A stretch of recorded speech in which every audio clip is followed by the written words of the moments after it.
dropped in, like, behind enemy lines. Behind. I don't know what kind of metal steels these guys are made of. Because hi guys, welcome back again. So today we're going to be diving into every elite unit of French Special Forces explained. And I really do think we need an explanation for every special forces. Yeah, because we just explored one of the forces. I think it's called the GIGN. So I really want to know how and what they are all. What their major goals exactly, are. And how they are made. Exactly. All right, let's dive right in. Exploring French elite special operation forces. Okay. We're talking black ops missions, deep sea ops, and airborne precision strikes, which are downright legendary. Whether it's the Army's tip of the spear, 1st RPIMA, or Navy Commando Hubert, or Air Force's CPA-10, they're the ones you call when things go sideways. Let's kick things off with the French. SEAL Team 6. Okay. I don't know, I'm just assuming because of the number on it. Just people there, or it's the name? I think it's the name, and also there are going to be 10 people there because per every mission. No, per every unit. Or the whole the unit. Yes, because if you check SEAL Team 6, right, I think there are only 6 military personnel on each team. Okay. So French Army units. The French Army Special Forces Command, or CAST, is a highly specialized structure comprising several elite units. So, who's in the lineup? Let's check out the key players under its command. Key players. 1st Marine Infantry Parachute Regiment, renowned for its direct action. 13th Paratrooper Dragoons Regiment, RPD, specializes in reconnaissance and intelligence gathering. 4th Special Forces Helicopter Regiment, RHFS, supporting aerial operations. Special Forces Command and Signals Company, CCTFS, ensuring communication. 1st Marine Infantry Parachute Regiment, 1st RPIMA, is a French Army's top-tier, hard-hitting squad. Based on British SAS, these guys trace their roots back to the legendary Free French paratroopers of World War II, specifically the 3rd and 4th Squadrons. The British SAS connection runs deep, shaping their tactics, training, and even their motto, "Who dares wins." Their insignia? A winged dagger over a marine anchor, symbolizing their airborne and marine infantry heritage. Candidates go through a tough selection process that tests their physical and mental grit. And once they're in, the training never stops. Airborne ops, close quarters combat, recon, you name it. Each company specializes in a different skill set, making the regiment a Swiss Army knife, with a legacy built on daring missions and SAS-inspired tactics. The 1st RPIMA stays at the top. There are 4 main combat companies. The 1st company is all about high-flying action, specializing in paratrooper operations, Hey-Ho, Halo jumps, and hostage rescue. The 2nd company is expert in mountain, Arctic, desert, and jungle warfare. The 3rd company rolls in with motorized patrols, making sure they can cover ground fast. Meanwhile, the 4th company brings the heat with hostage rescue and urban reconnaissance, making them the go-to for high-stakes missions in urban environments. Backing them up is a command and logistics company, keeping the gears turning, plus a training company ensuring everyone stays sharp. Each company is broken down into sections, and every section is stacked with 30 highly trained operators. The 13th Parachute Dragoon Regiment, 13th RDP, is a long-range recon unit. The unit specializes in acquiring human intelligence in hostile environments, often operating behind enemy lines. Their core missions are reconnaissance, surveillance, and target acquisitions, with roots going all the way back to 1676. This unit has evolved from old-school dragoons into cutting-edge airborne reconnaissance force. Since 1952, they've been jumping out of planes and gathering intel. Their motto? Beyond the possible. So I guess in the 16th, they were jumping off the horses. I'm being sarcastic, I'm sorry. Sorry, I just thought of something. I think we should lower our voice. You may never know. Who is around? Yeah, like these guys could literally be blending in any environment. Just in the bush. They could be your next door neighbor. Yeah. Listening. But I see what I've noticed so far, like each of the special forces, they have different segments. Yeah. And I was so shocked when he said, especially the first one he mentioned, I said they are just 30 in. Not overall 30. In the space in that particular. In each, they are divided into segments. Yeah. Inside that segments. in each things he called Yes. subgroups. Yeah. So I think in those subgroup, he said there are at least 30 People. personnels inside each of those segments. Not like 30 Overall. Yeah, Okay, no, because no, I was no. doing the breakdown. I'm so sorry for getting that wrongly. Oh, you guys. Don't get it wrongly. So far, Somebody this has might be been. listening. So this has been a whole lot. That's Yeah, been impressive. because I'm actually surprised for the fact that they just said something right.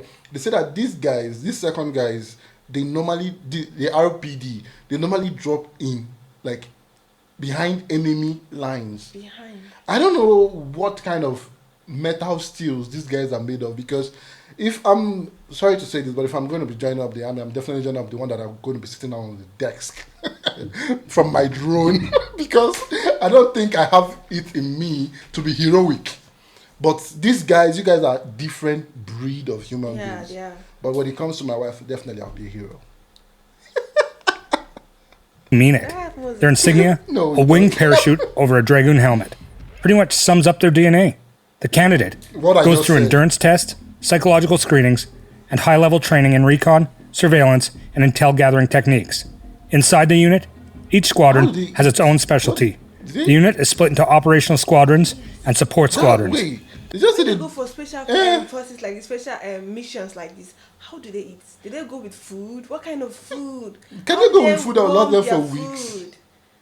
How do they steam it? Do they eat it cold, hot, warm? Oh wait! I think I've seen a TikTok video that talked about something like MRI, MIR or MRI. I don't military ration something. I don't know the full meaning again, but I know it's like a food pack. But then my question is, how do they cook those food? How do they prepare it? Like, or is it just You can't even if you want to lit fire, you are going to, the smoke is going to attract enemy? attract the enemy, and send you off there to the enemy. So how do they actually do it? And then again, these guys, I see that most of them are in the bush. Are they not scared of snakes? They are going scorpions. far. People that are not scared of humans. Like, bro, The wow. regiment has participated in Gulf War, Kosovo War, and the war in Afghanistan. Wow. 4th Special Forces Helicopter Regiment, 4th RHFS, specializes in providing close air support to the French SOF. This Since is like the Air Force, I 1997, think so. they've been the go-to unit for air support, rapid insertions, and extractions. This unit is the master of advanced flight techniques, night ops, and seamless integration with SOF teams. The regiment is split into specialized teams, each rocking different helicopters tailored for specific missions. Their fleet includes Eurocopters, Gazelles, Cougars, and Super Pumas, each built for high-speed insertions, recon, and heavy lifting. Now let's shift our focus to the Navy. The Forfusco is the French Navy's Special Op Command, running the show with about 2,700 highly trained personnel. The command oversees the Fusiliers Marines and the Commandos Marine, also known as the Green Beret. These guys have been in the game since World War II. I did the Their Green specialty, Beret, I know. hostage rescue, direct action raids, and high-stakes missions. Their motto, United We Conquer, and they live by it. Their insignia, a silver anchor wrapped around a winged dagger, is a perfect symbol for their naval roots and their airborne capabilities. The candidates get through the ringer, enduring physical tests, combat training, diving, underwater demolitions, small boat ops, and hardcore survival trainings. Only the absolute best make it through. The Commando Marine are split into 6 specialized subunits, each with its own unique skill set. Let's have a look at the breakdowns of each commando unit and what they are capable of. 1. Commando Hubert. Kicking things off, we've got the big dogs. Commando Hubert, the most elite and secretive unit. These guys are the French I Navy's actually underwater thought the Commander Hubert was like a commander, a person. And even though it was a unit, wow. They have a lot of units. assassins, specializing in maritime direct action, combat diving, and underwater demolition. If there's a high-risk, high-stakes mission that needs stealth, precision, and a whole lot of nerve, you can bet the Commando Hubert is on it. Often stacked up against the US Navy SEALs and British SBS. Wow. They own the underwater battlefield. To sneak in undetected, they're masters of sabotage, planting explosives under enemy ships. And if their mission calls for airborne drop into hostile territory, they've got halo and hey-ho jumps. Simply put, Commando Hubert is the tip of the spear when it comes to high-risk, covert maritime warfare. 2. we've got the Commando Joubert, hard hitters of maritime counterterrorism. These guys storm ships, take down threats, and pull off high-risk hostage rescues. They are absolute pros when it comes to VBSS, visit, board, search and seizure, CQB, and explosive breaching. Whether it's clearing a hijacked vessel, neutralizing threats in tight spaces, or blasting through barriers to reach hostages. 3. Now let's talk about Commando Trapal. As a primary assault unit, they specialize in direct action missions, high-intensity raids, and all-out engagements with enemy forces.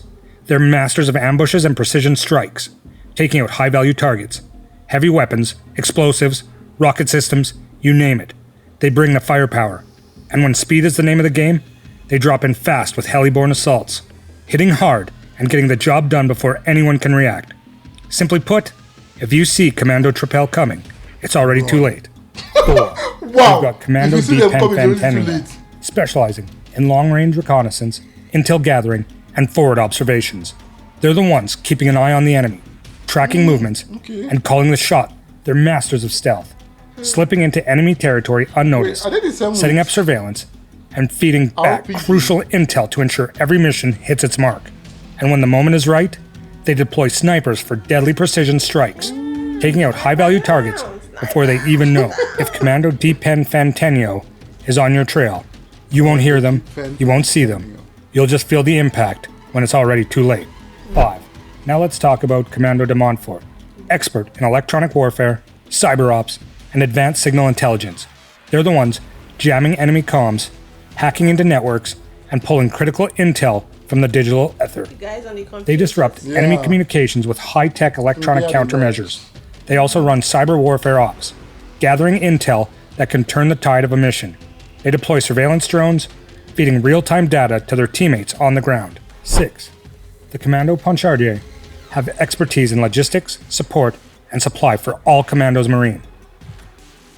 7. And last but definitely not least, we've got Commando Kiefer, the crew that keeps the rest of the Commandos Marine razor sharp and mission ready. Named after Philippe Kiefer, this unit is all about training and reinforcing. One of the Commandos Marine earliest ops was in World War II, when Kiefer himself led the 1st Commando Battalion to the Normandy on D-Day landings. Fast forward to the Indochina War, and these guys were owning the rivers and coastlines, running hit-and-run attacks deep in enemy territory. During the Suez Crisis of 1956, they brought the fight to the shore, proving their amphibious assault game was second to none. Most recently, since 2008, they've been cracking down on pirates off the coast of Somalia, including a daring 2009 hostage rescue on the yacht Tenet, where they stormed in and took care of business.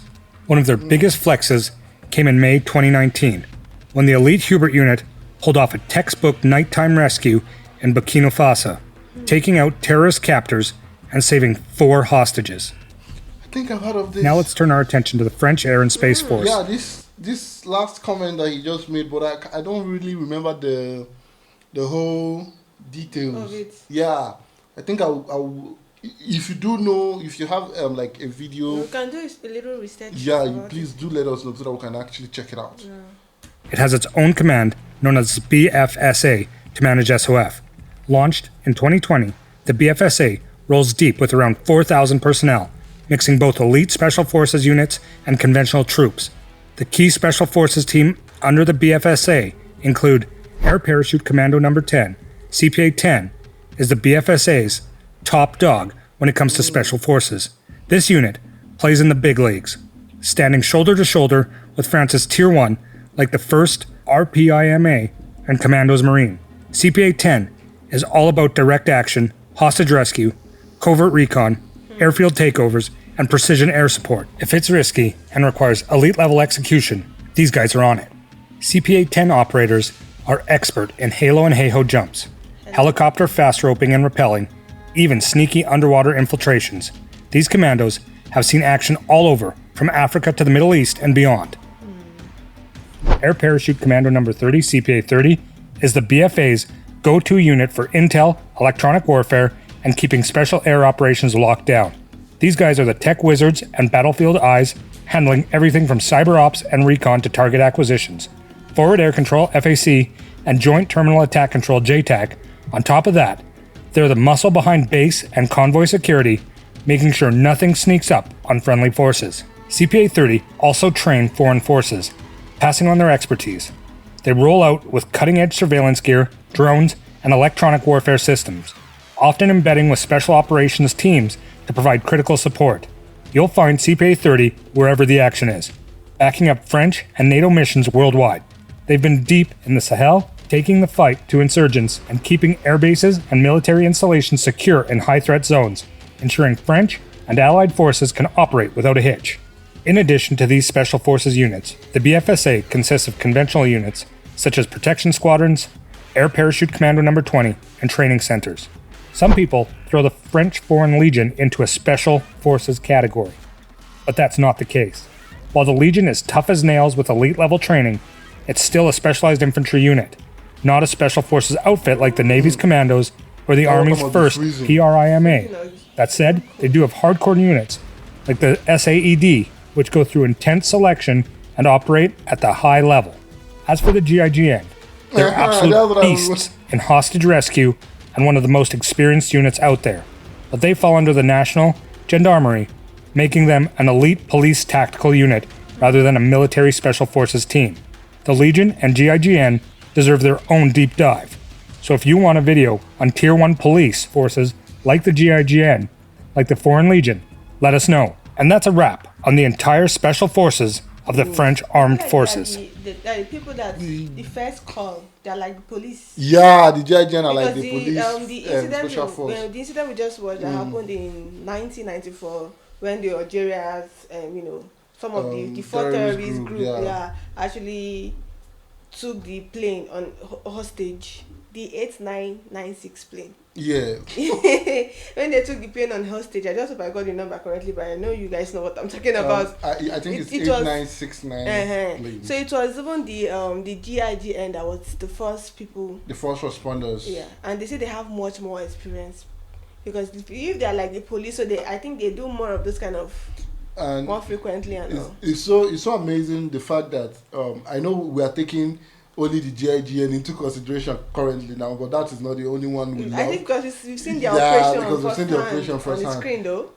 The GIGN is so impressive that it's even ranked as a military force. Yeah. You heard when the guy said it, he said like their elite police force, but based on their capability and everything. And I think they are deeper because it actually said that there's going to be a special video for them. And I can't wait to check that out because I really want to know a lot about their actions were really was those impressive. guys, they're amazing. They're very formidable and I love the fact that every special force in the French military knows what they're doing. Yeah, your job is specified, so you're not confused like, I have a lot to say, but I don't want to look like I'm, Yeah. So, unlike some places that you go, some military personnel are doing the job of another. Yeah. You understand? I love their grouping because even in a unit, there's still subunits. Subunits. And there are still people delegated to those subunits, so you know what you are doing there. If you are being called on, you know what. Okay, yes. This is what I'm going to do. But I'm asking in the case of because I know they have special forces for different sections. So in the cases of, I know that there are the guys on the computers, the guys going to the warfare and all. So in cases of when they need combination of all of those things, so they just pick. Do they actually pick people from different? Because if you normally to form a team. Yes, if you normally see most of like, let me use the word SEAL Team 6, right? Inside them, right, there will be a medic. Okay. You understand? Inside them, there will be a comms guy. Okay. Do you understand? So they are just divided like that. So and it's from all these units that they're going to bring them and then form that one special team. And I've been hearing of the Green Beret. I actually thought Green Beret is for the okay, it's actually the US. Green Beret referred to an elite soldiers of the US Army Special Force. Let me see Green Beret France. Green Beret France. Okay, it's the Legion. Referred to Commandos. Okay, the Green Beret, that is the Berets. I think in the Navy. Primarily referred to Commandos Marine, the Allied Special Force of the French Navy. Because when it said Green Beret, I was like, I know Green Beret should be USA, but probably they have their own special. And section of it. I just did the little checking, and it's showing the Green Beret is also in France. Beret Vatis. Well, on a very good day, we're going to be diving deep into the Green Beret, the GIG, and or their special missions, Exactly. operations they've gone to. Because even when he was saying, mentioning the special forces, he was as well mentioning experience, their operation success they have successfully, done over the years. So, well, until next time, stay safe, stay blessed, remain blessed, and bye.